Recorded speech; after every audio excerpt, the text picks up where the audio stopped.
Buenos días. Muchas gracias por estar aquí hoy.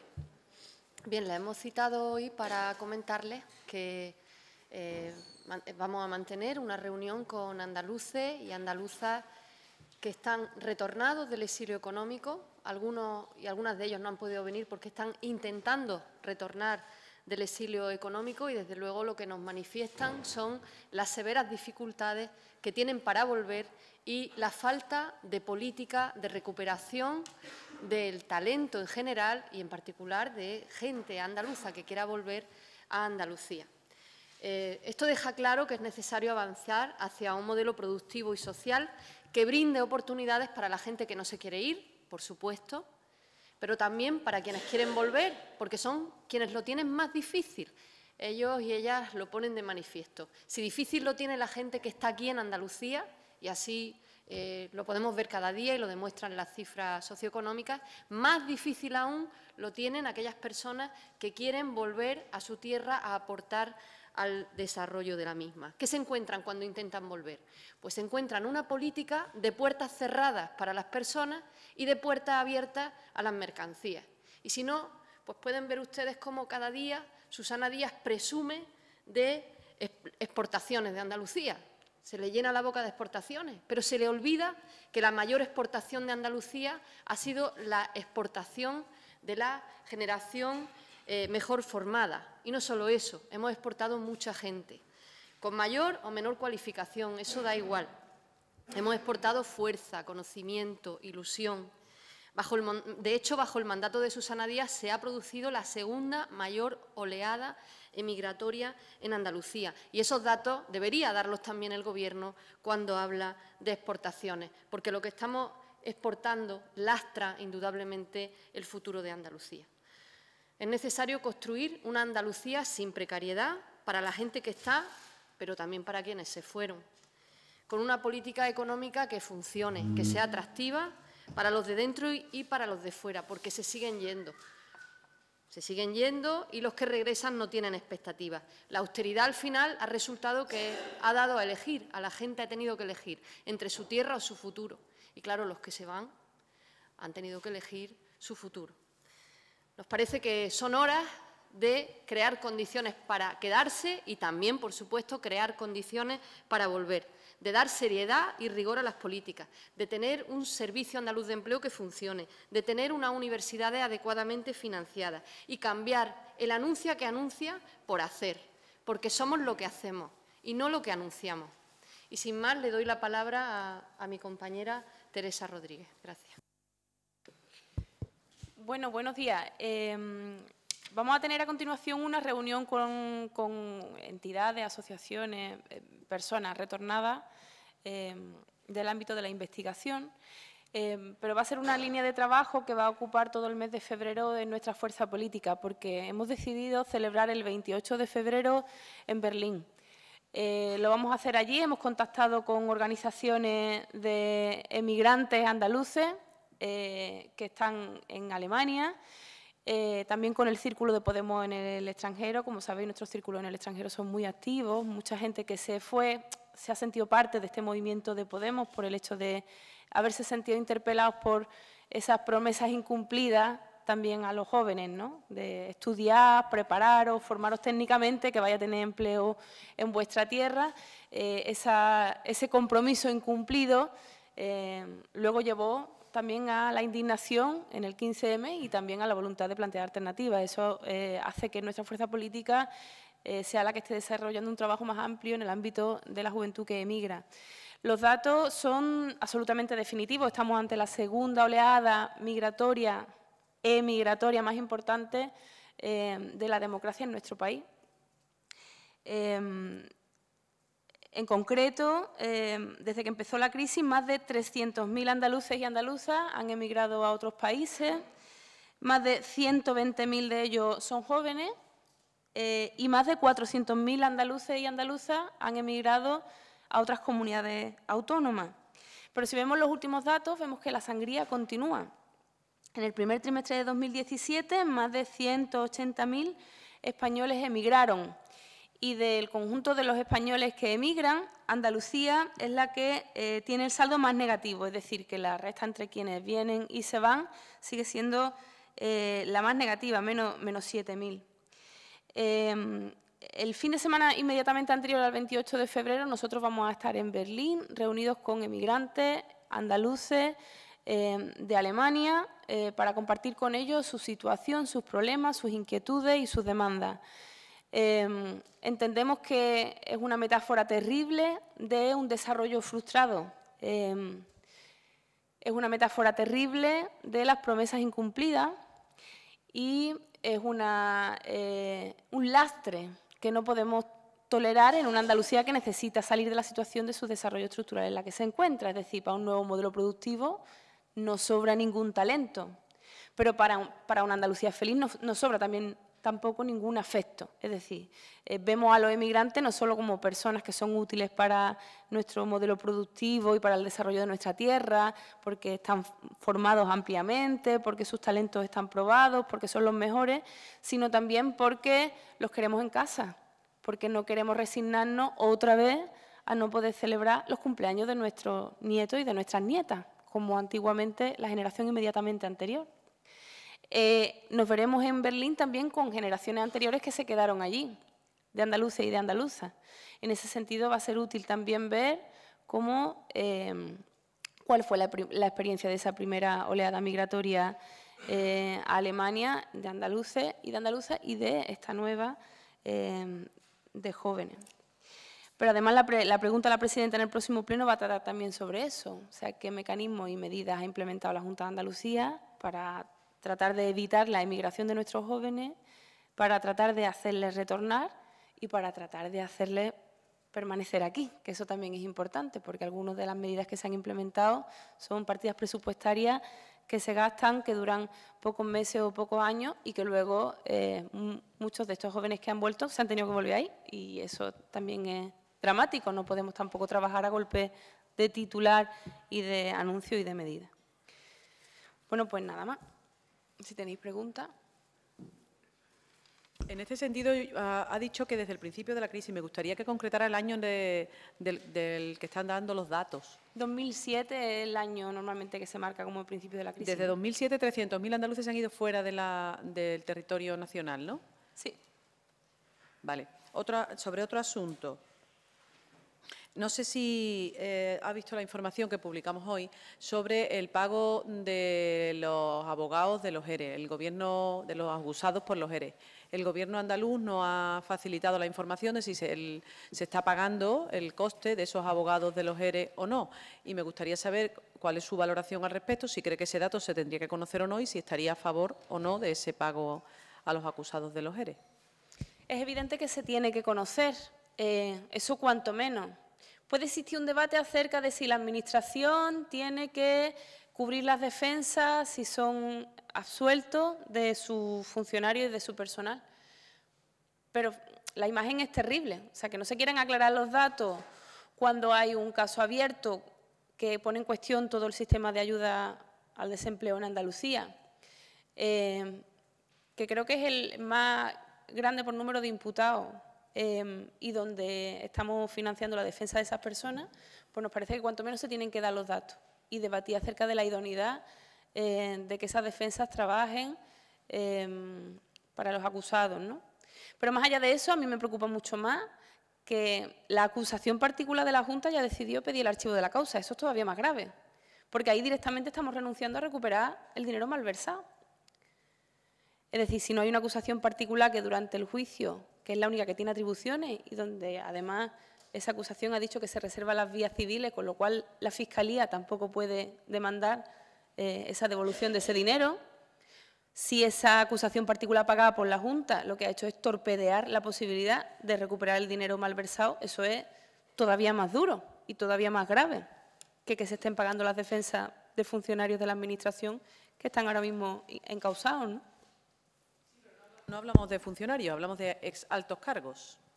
Sí, son homologables. La ley establece que efectivamente la Administración tiene que cubrir esa defensa si son absueltos. O sea, si hay una se demuestra que hay malversación o que ha habido voluntad de enriquecimiento o que ha habido responsabilidades penales concretas, ahí la carga de la defensa la tiene que cubrir el alto cargo. Entiendo que debe ser así, porque imaginemos que son absueltos, ¿no? En ese caso, pues, bueno, pues eso se establece por ley, vale. Pero más grave aún que eso, bueno, grave es que no se diga y que no se especifique exactamente cuánto se está gastando la Administración Pública Andaluza en defender a los acusados de los ERE. Eso hay que decirlo, poner sobre la mesa el dato concreto, por una cuestión mínima de transparencia.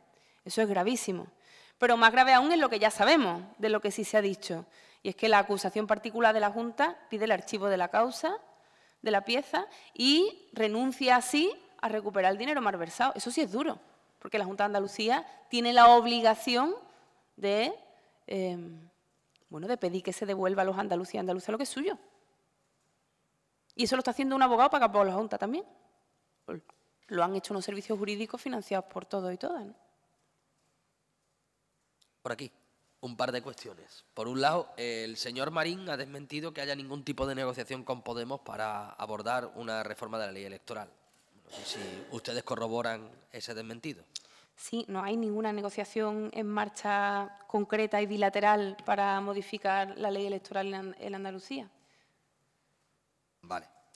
Y conversaciones de pasillo no son negociaciones bilaterales en marcha. Vale. Y por otro lado, quería preguntarle, Izquierda Unida parece que, a tenor ya de los documentos presentados oficialmente en el grupo de trabajo sobre la reforma de la financiación, parece que después de una llamada mutua al consenso empiezan a marcarse diferencias. Izquierda Unida dice que ve complicado un acuerdo con Ciudadanos por aquello de defender el principio de ordinariedad, que el Ciudadanos ha desmentido, pero a su vez Ciudadanos también ve difícil, dice, llegar a acuerdos con partidos que lo remiten todo a una subida impositiva. ¿Ustedes ven más difícil o más fácil llegar a acuerdos entre las 5 fuerzas políticas? Bien. A ver.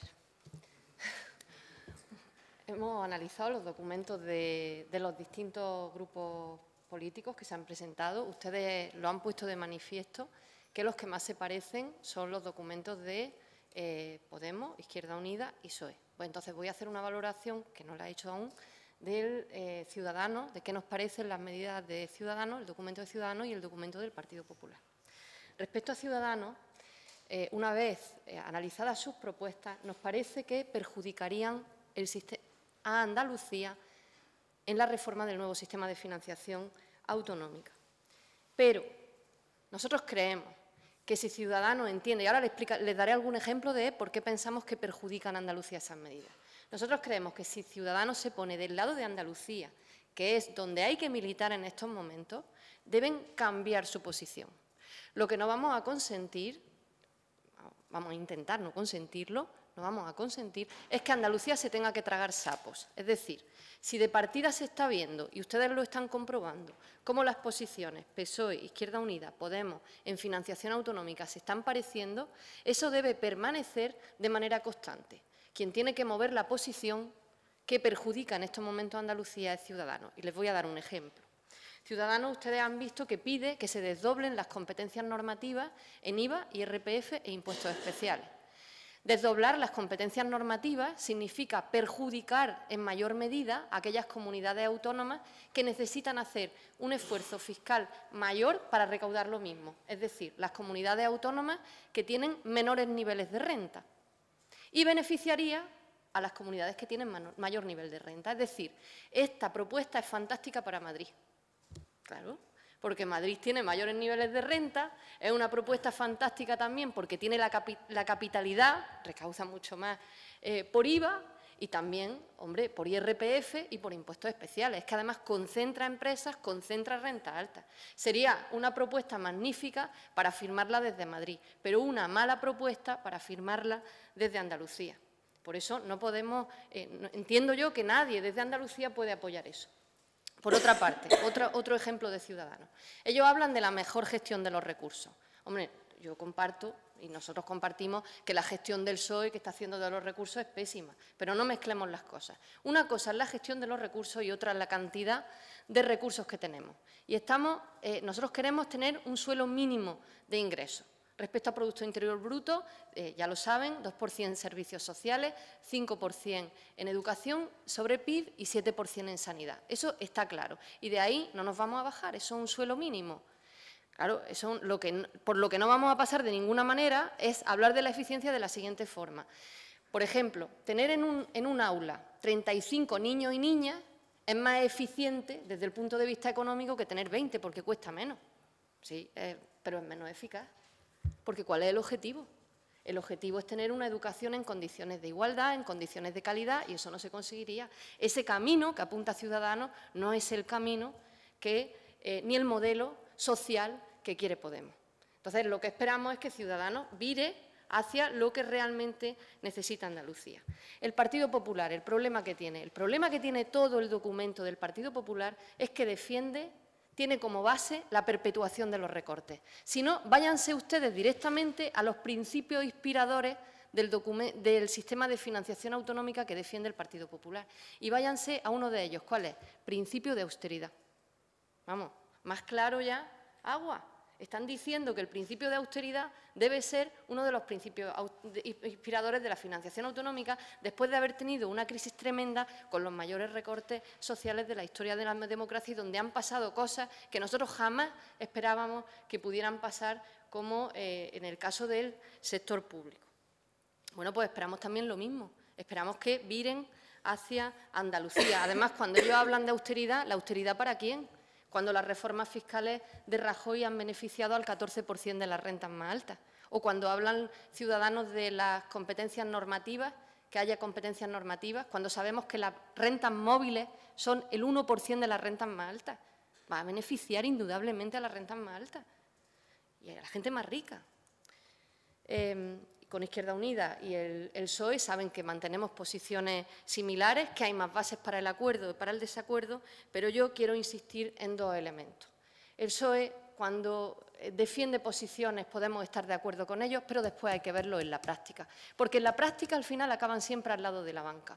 En la práctica al final acaban reformando el artículo 135 de la Constitución y en la práctica acaban diciéndole que no a una ley que defiende la transparencia bancaria y a la que le dicen que no en el Parlamento de Andalucía. Nos gustan lo que dicen, pero luego hay que ver también lo que hacen. Eso por una parte. Y por otra parte, como les he señalado antes, esperamos que estén del lado también de Andalucía y que al final no vayamos a tragarnos ningún sapo. Es decir, que los parecidos se sigan manteniendo. Aquí quienes se tienen que mover son Ciudadanos y el PP.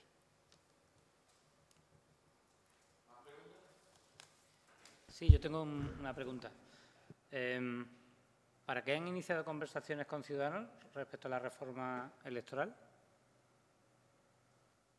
No hemos iniciado conversaciones con Ciudadanos. Ha habido conversaciones entre gente de Ciudadanos y gente de Podemos, creo que en los pasillos, para hablar sobre la necesidad de que la reforma de la ley electoral sea más proporcional y no beneficie y reproduzca sistemáticamente bipartidismo, o sea, un modelo electoral que, de alguna manera, no se adapta a una nueva realidad donde la última encuesta del CIS nos habla de un panorama con 4 partidos fundamentalmente, ¿no?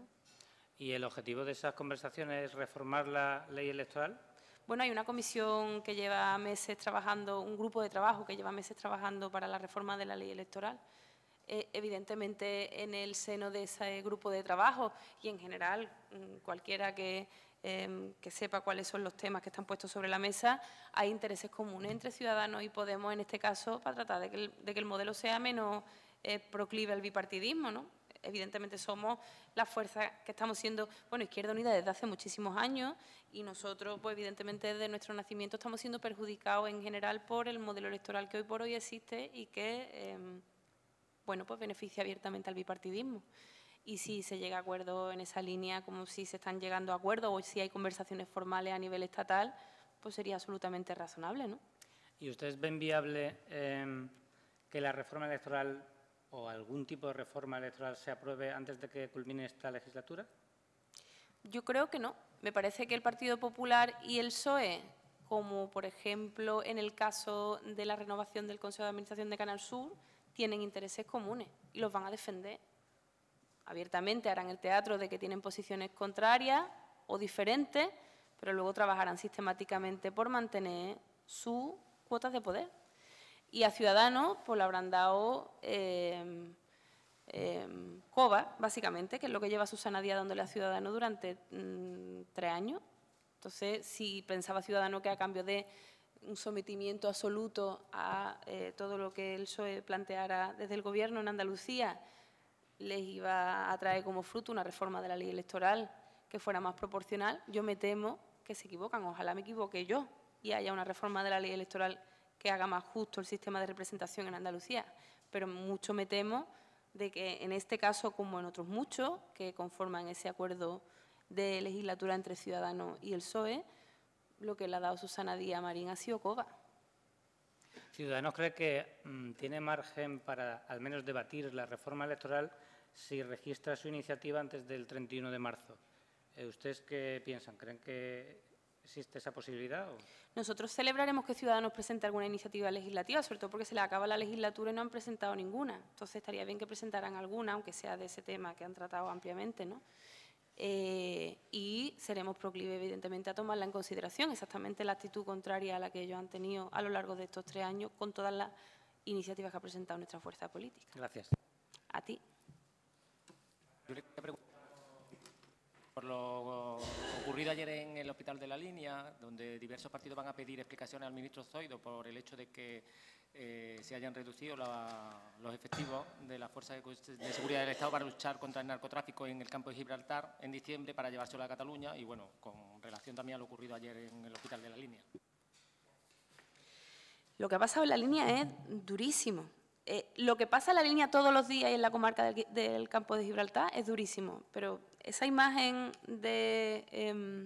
parece de ficción o de hace 30 años de lo ocurrido en el Hospital de la Línea es, digamos, la explosión de una situación que es cotidiana en el campo de Gibraltar, que tiene que ver con la falta de alternativas de empleo para la comarca histórica y actual, puesta de actualidad especialmente en los años de la crisis, que tiene que ver con, o sea, para nosotros las soluciones al campo de Gibraltar no pasan solamente por mandar más fuerza y cuerpos de seguridad del Estado, cosa que es necesaria, fundamental para acabar con el narcotráfico, pero no solo pasan por ahí, sino por aplicar planes especiales de empleo. La situación del campo de Gibraltar es de, bueno, una situación con algunas cifras que son de guerra. Históricamente en nuestro país, respecto a riesgos de pobreza y de exclusión, respecto a desempleo. Eso merece un plan especial de empleo y de intervención en la comarca. Y en lo inmediato, evidentemente, es necesario que haya más efectivos de las fuerzas y cuerpos de seguridad del Estado para que no pasen las cosas que hoy hemos visto y que ocurren, insisto, todos los días en la línea.